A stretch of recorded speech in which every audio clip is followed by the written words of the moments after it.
In every relationship, there is an aspect that may seem natural, yet holds profound and complex meanings: sexuality. We often think of sex as merely a physical need, but in reality, it is a profound connection between two souls. When sex is lacking, some may dismiss it as a minor issue, something that can be easily overlooked. However, from a philosophical perspective, sexual deprivation can be seen as a rejection, not only of the body, but also of the very existence of the other person. Jean-Paul Sartre once said, "Sex is not just a physical act. It is a manifestation of the self through the gaze and presence of another." So when we refuse sex, are we unintentionally denying the existence of our partner? This question is not just a psychological matter, but a philosophical inquiry into existence and connection. Let's delve deeper into the essence of sex in relationships and how it reflects the soul connection between two people. Philosophy of sex. Is sex a need or a nature? Philosophy has long been concerned with the nature of sex. It is not merely a physiological need, but a manifestation of human nature. Sigmund Freud, considered the father of psychoanalysis, asserted that sex is an unconscious drive that fuels most human behaviors. To Freud, sex is not just a bodily desire, but a reflection of deep-seated desires, inner conflicts, and repressed wishes. If we look through the lens of Friedrich Nietzsche, sex is more than a physiological act. It is a declaration of the will to power. Nietzsche believed that through sex, individuals affirm their self-worth, seek dominance, and assert their identity. However, when a person is sexually rejected, it is not just the body that is denied, but also the self that is devalued and dismissed. This can lead to feelings of resentment, frustration, and a sense of being unworthy. Meanwhile, Simone de Beauvoir, one of the most influential feminist philosophers, viewed sex from the perspective of freedom and entrapment. She argued that sex can be a tool for women to assert their autonomy and self-determination, but at the same time, it can also become an invisible shackle that binds women to social expectations and control by their partners. When a woman feels sexually rejected, she does not only feel unattractive, but also loses her freedom to express herself. She may begin to question her worth and feel trapped in a relationship where her desires and identity are overlooked. From these perspectives, it is evident that sex is not just a physiological need, but a reflection of the self, a connection of the soul, and a manifestation of personal freedom. When sex is absent in a relationship, it is not merely the body that is rejected, but also the soul. It is a denial of the self, a refusal to acknowledge the other as a desirable and valued being. This is why sexual deprivation can be a profound underlying cause of many relationship breakdowns. When sex is lacking, the crucial question arises, are we unintentionally denying the existence of our partner, or are we in fact rejecting our own presence in that relationship? This question will guide us into the next section, where we will explore the psychological and emotional distance that develops when sexual intimacy is withheld over time. Sexual deprivation and psychological distance. When the body and mind disconnect.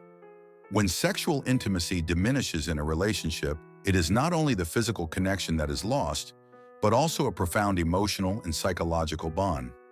Sexual deprivation, though often perceived as a minor inconvenience, can become a silent yet powerful force that drives two people further apart. The gap created by the absence of sex is not just a physical void, it is a psychological chasm that fosters misunderstanding, resentment, and a sense of alienation. Jean-Paul Sartre, in his exploration of existentialism, emphasized that the act of sex is more than just physical gratification. It is an assertion of existence, a way of affirming oneself through the body and the recognition of another. When one partner withdraws sexually, they may not just be rejecting physical touch, but also signaling a deeper emotional detachment. This withdrawal can be interpreted as a denial of the other's presence, as if saying, "I do not see you, you do not matter." This perceived rejection can be devastating, leading to a spiraling sense of worthlessness and a growing emotional void. In many cases, the partner who feels sexually neglected may struggle to express their frustration directly. They might fear being perceived as needy, demanding, or overly focused on sex. Instead of articulating their feelings openly, they may engage in passive-aggressive behaviors, slamming doors, banging dishes, or making cutting remarks unrelated to sex. These actions are not just expressions of anger, but are in essence cries for validation and attention. The real issue, the lack of intimacy, is buried beneath layers of trivial conflicts about household chores, family matters, or financial concerns. Simone de Beauvoir argued that when sexual desire is not reciprocated, the rejected partner may begin to question their own desirability. They may start to internalize the rejection, perceiving it as a reflection of their inadequacy or unattractiveness. For a woman especially, societal expectations about beauty and sexuality can exacerbate these feelings of unworthiness. She may ask herself, am I no longer attractive? Has he lost interest in me? What did I do wrong? This internal dialogue can erode her self-esteem, making her feel invisible, undesired, and disconnected from her partner. For men, the lack of sexual fulfillment can also be profoundly emasculating. If they are conditioned to equate sexual activity with their sense of masculinity being denied, sex can feel like a personal failure, a blow to their identity as a partner and a lover. Instead of expressing their hurt openly, some men may resort to distancing themselves emotionally, throwing themselves into work hobbies or other distractions to cope with the unspoken rejection. This withdrawal only deepens the emotional gap between both partners, creating a cycle of resentment and silence. Furthermore, the longer the issue remains unaddressed, the more it festers. The sexual frustration transforms into deeper emotional wounds, feelings of neglect, abandonment, and loneliness. The partner who is denied sex may begin to fantasize about being desired by someone else, not necessarily out of a desire to betray their partner, but as a means of escaping the crushing feeling of rejection. In some cases, this can escalate into emotional or physical infidelity, not because they no longer love their partner, but because they desperately crave validation and connection. However, infidelity is not the only consequence. In many relationships, the emotional distance caused by sexual deprivation manifests as a growing apathy. Conversations become shallow, intimacy becomes rare, and both partners drift further apart without even realizing it. The once passionate connection is now replaced by a polite yet distant cohabitation, where both parties function more as roommates than lovers. Existentialist philosopher Albert Camus once said, "The absurd is born out of this confrontation between the human need and the unreasonable silence of the world." In the context of a sex-starved relationship, the absurd arises when one partner desperately seeks connection, while the other remains silent or indifferent. The unspoken words, the unmet needs, and the unfulfilled desires create a void filled with emotional isolation. But is this void truly insurmountable, or can it be bridged with honest, open communication? The answer lies in acknowledging that the issue is not merely about sex, but about a deeper yearning for recognition, validation, and connection. The first step is to move beyond passive-aggressive actions and address the underlying feelings openly and honestly. Instead of blaming or accusing, both partners need to approach the conversation with empathy and a willingness to listen without judgment. The goal is not to demand sex as a duty, but to express the emotional impact of its absence. It is about saying, "I miss feeling close to you. I miss the way we used to connect," rather than "you never want me anymore." This shift in language can open the door to a deeper, more compassionate dialogue, where both partners can express their needs, fears, and desires without fear of rejection or criticism. Sexual deprivation may create psychological distance, but it can also serve as a wake-up call, an opportunity for both partners to reconnect, rediscover each other, and rebuild intimacy from the ground up. But to do so, they must be willing to look beyond the surface, to confront the unspoken, and to embrace the discomfort of vulnerability. It is only through this openness that they can transform the silence into a bridge, the distance into closeness, and the void into a renewed connection. Sex and freedom. Why are we afraid to speak the truth?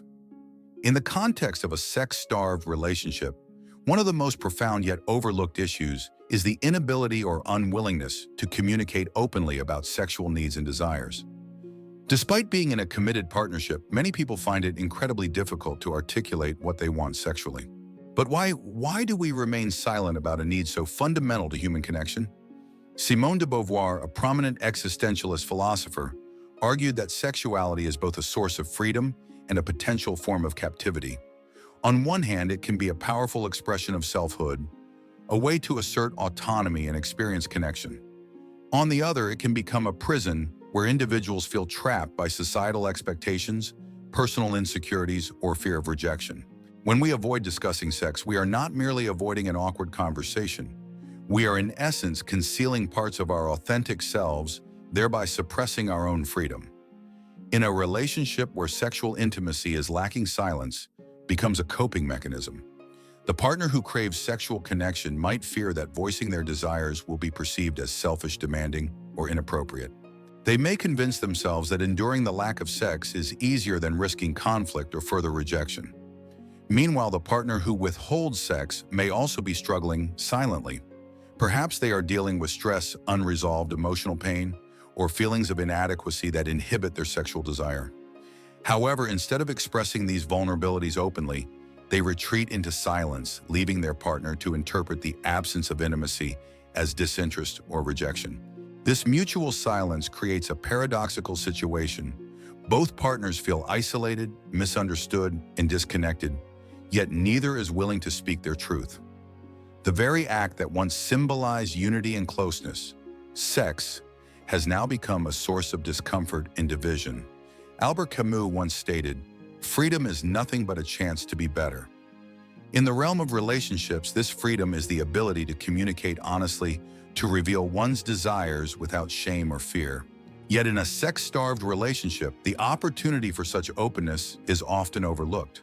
The fear of speaking the truth about sexual needs is not solely rooted in fear of rejection. It is also shaped by societal norms that stigmatize open discussions about sex, especially in long-term relationships. Many people have internalized the belief that sexual dissatisfaction is a sign of personal failure or inadequacy. They might think, if I tell my partner what I really want, they will think I am ungrateful or unsatisfied. This internal dialogue reinforces the silence, creating a self-perpetuating cycle of frustration and resentment. Furthermore, some people fear that expressing sexual desires may disrupt the delicate balance of power within the relationship. If one partner openly admits to wanting more sex or exploring new fantasies, they may worry that their partner will view them as overly demanding or deviant. This fear of judgment can be paralyzing, leading them to suppress their desires rather than risk conflict. Yet in doing so, they are also suppressing their freedom to be fully seen, heard, and accepted by their partner. Simone de Beauvoir emphasized that genuine freedom requires the courage to confront uncomfortable truths, both about oneself and about others. In a relationship, this means being willing to have difficult conversations about sex, not as a demand for physical gratification, but as a pathway to deeper emotional connection. Instead of framing the conversation as "I need more sex," it can be reframed as "I miss feeling close to you," or "I want to understand how we can reconnect on a deeper level." This shift in language transforms the conversation from a demand into an invitation for intimacy and understanding. Moreover, the partner who is less interested in sex may also need to confront their own feelings and fears. Rather than viewing the conversation as a critique or accusation, they can approach it as an opportunity to express their own needs and boundaries. Perhaps they are dealing with stress fatigue or unresolved emotional conflicts that are affecting their libido. Perhaps they have unspoken fantasies or desires that they feel embarrassed to share. By opening up about these feelings, they not only validate their partner's concerns, but also reclaim their own voice and autonomy within the relationship. It is crucial to recognize that the purpose of these conversations is not to demand immediate change or sexual compliance, but to foster mutual understanding and emotional intimacy. Both partners must be willing to listen without judgment, to hold space for each other's vulnerabilities, and to seek common ground where both feel valued and respected. This is where true freedom lies, in the ability to express oneself honestly without fear of condemnation or rejection. In the words of existentialist philosopher Jean-Paul Sartre, freedom is what you do with what's been done to you. In the context of a sex-starved relationship, this freedom involves breaking the cycle of silence and embracing the discomfort of vulnerability.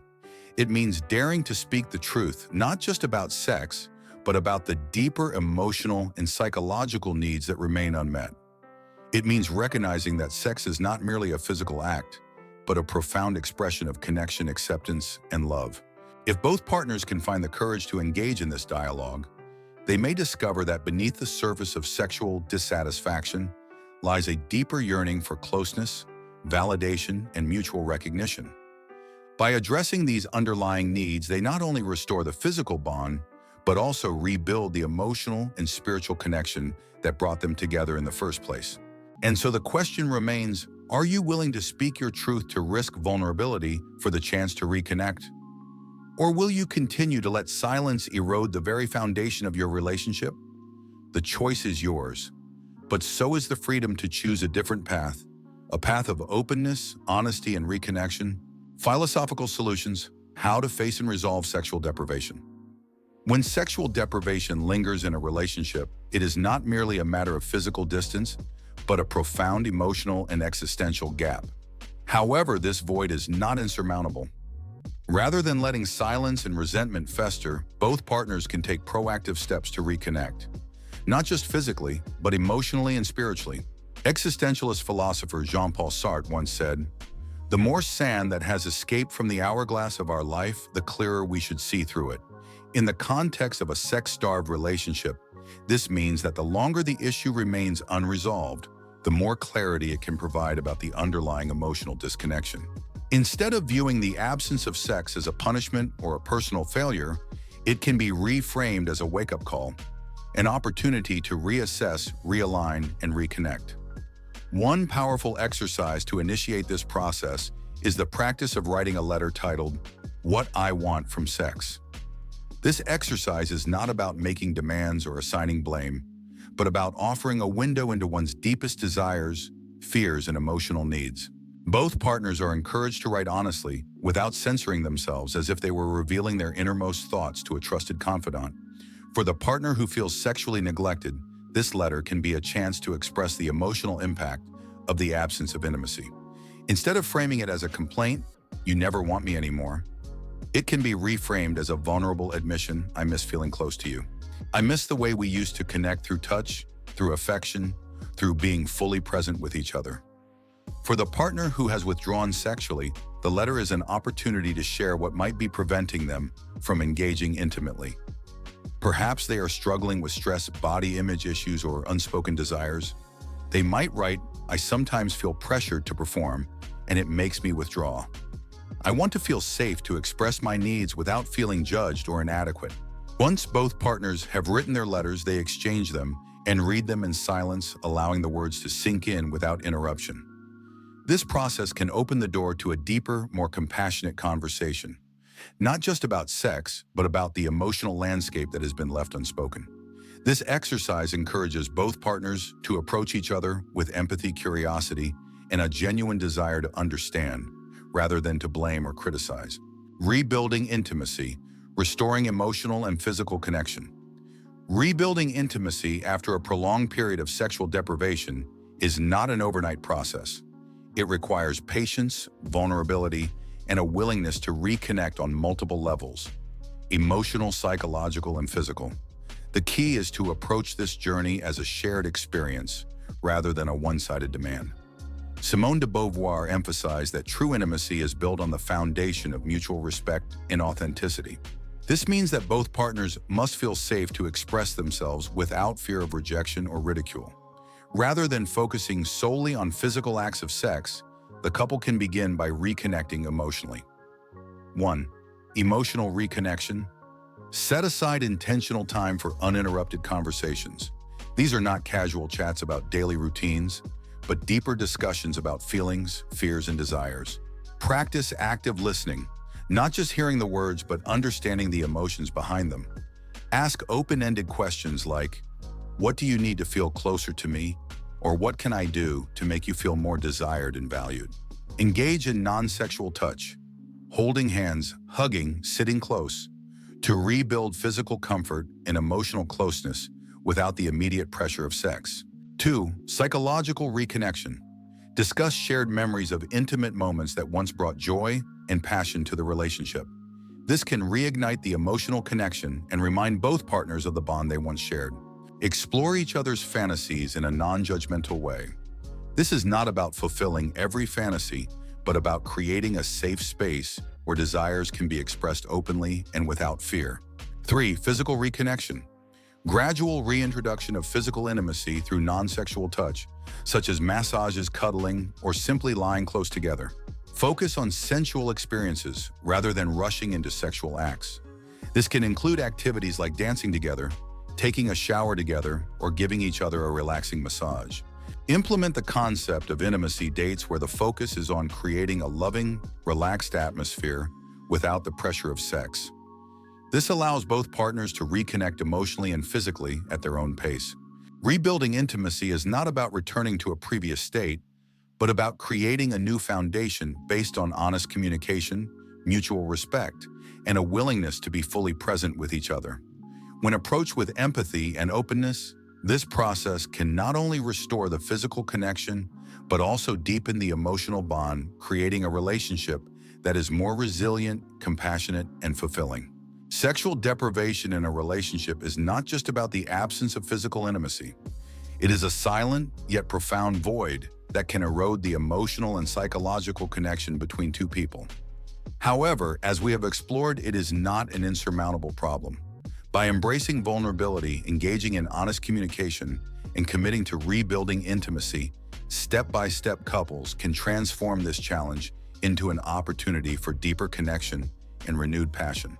If you found this content valuable and insightful, don't forget to like this video, share it with those who may need to hear this message, and subscribe to our channel for more thought-provoking content on relationships, philosophy, and the art of human connection. Hit the notification bell so you never miss an update. Let's continue this journey of exploring life's profound questions together. Stay connected, stay compassionate, and remember, every relationship is a work in progress and every step forward counts.